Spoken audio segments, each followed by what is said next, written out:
Hello friends, स्वागत है आपका अपना चैनल बीके स्टडी टैग में। आज हम आप लोगों को बताएंगे कि यूक्लिड विभाजन एल्गोरिथम के प्रयोग से 135 और 225 का एचसीएफ ज्ञात करने के लिए।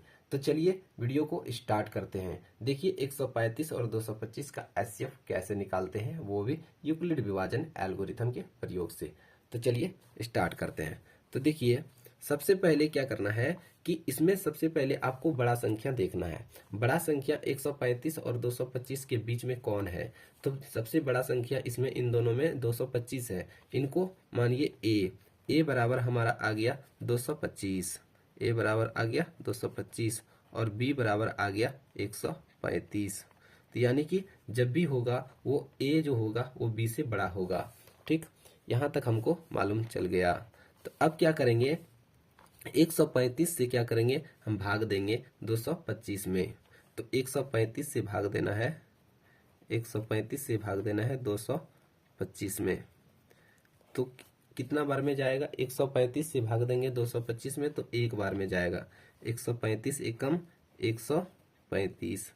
अब इसको माइनस कर दीजिए। 135 में 225 में 135 जाएगा तो कितना बचेगा, यानी 5 में 5 गया 0 और 12 में 3 गया 9, यानी 90 हो गया।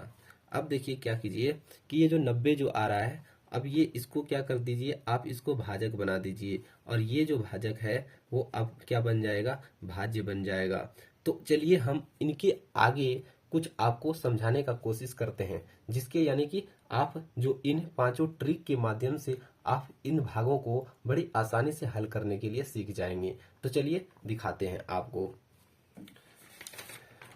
तो ये देखिए हमारे पास ये 5 एग्जाम्पल हैं। इनको आप अच्छी तरह से नोट कर ले या तो वीडियो को पॉज करके स्क्रीनशॉट ले लें। तो चलिए दिखाते हैं आपको। यानी कि पहला रूल कहता है कि यदि दो धनात्मक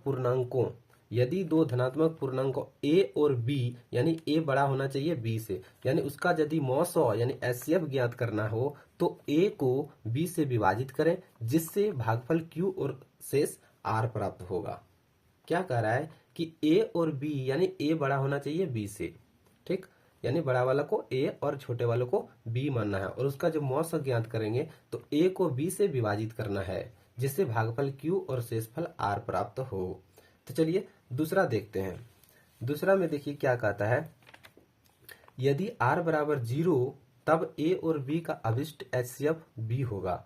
यदि आर यदि 0 आ जाए तो ए और बी का अभिष्ट जो एचसीएफ होगा वो क्या होगा, बी ही वो उसका एचसीएफ हो जाएगा। तीसरा में देखिए क्या कहता है, तीसरा में कहता है यदि आर बराबर नॉट इज इक्वल टू 0 तब बी को शेष आर से विभाजित करें और भाजक क्यू और शेष एन को प्राप्त करें। यदि एन बराबर 0 तब आर जो अभिष्ट एचसीएफ होगा। चौथा देखिए क्या कहता है, एन बराबर नॉट इज इक्वल टू 0 तब पहले की तरह प्रक्रिया जारी रखें जब तक कि शेष 0 ना आ जाए। इस स्थिति में भाजक ही ए और बी का एचसीएफ होगा। और पांचवा, ये 3 पूर्णांक यानी कि 3 पूर्णांक संख्याओं का एचसीएफ ज्ञात करने के लिए काम में आएगा।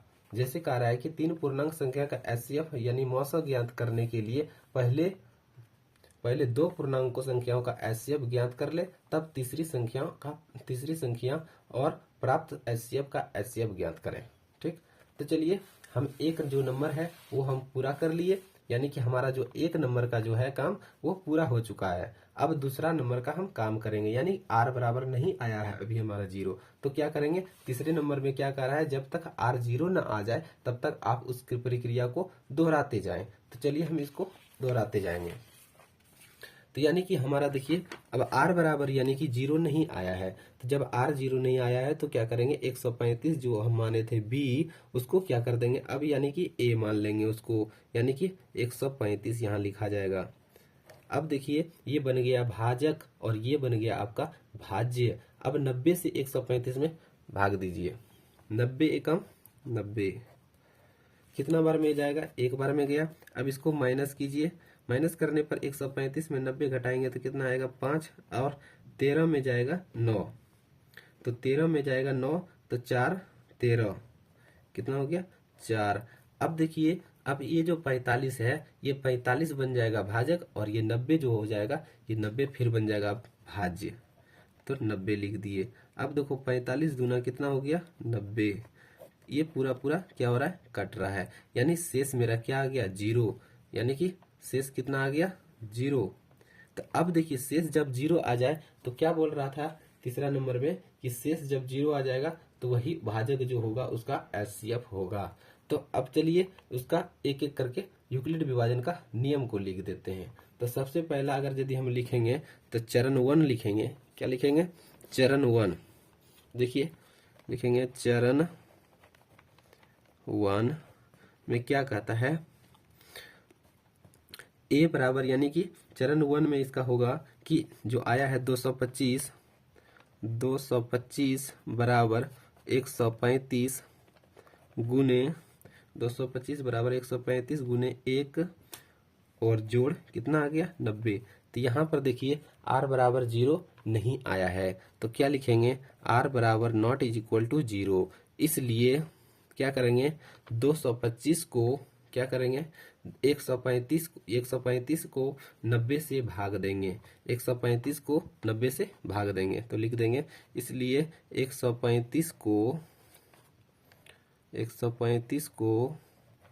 90 से भाग देने पर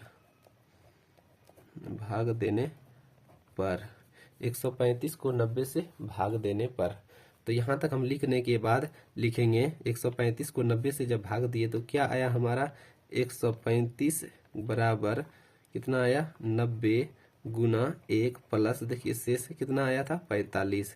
अभी भी देखिए r जो है 0 नहीं आ रहा है, तो फिर लिखेंगे r बराबर नॉट इज इक्वल टू 0, यानी कि ये हो गया आपका चरण 2। अब देखिए क्या लिखेंगे कि चरण 3। तो यहाँ तक फिर भी लिख देते हैं कि इसलिए क्या करेंगे अब की बार जो दिए हैं यहाँ कि अब लिखेंगे 45 को 90 से भाग देने पर, 45 को 90 से 45 को सॉरी मिस्टेक हो गया, यहाँ देखिए गलत लिखा गया। यहाँ लिखाएगा कि 90 को 45 से भाग देने पर, 90 को 45 से भाग देने पर, अब 90 को 45 से जब भाग देंगे तो क्या आएगा, तो यानी कि लिखाएगा 90 बराबर 45 गुने 90 बराबर 45 गुने 2 प्लस 0। तो यहाँ देखिए यानी r बराबर 0 हो गया। तो लिखेंगे अतः लिखेंगे क्या 225 और 135 का HCF बराबर 45, ये आपका आंसर हो गया।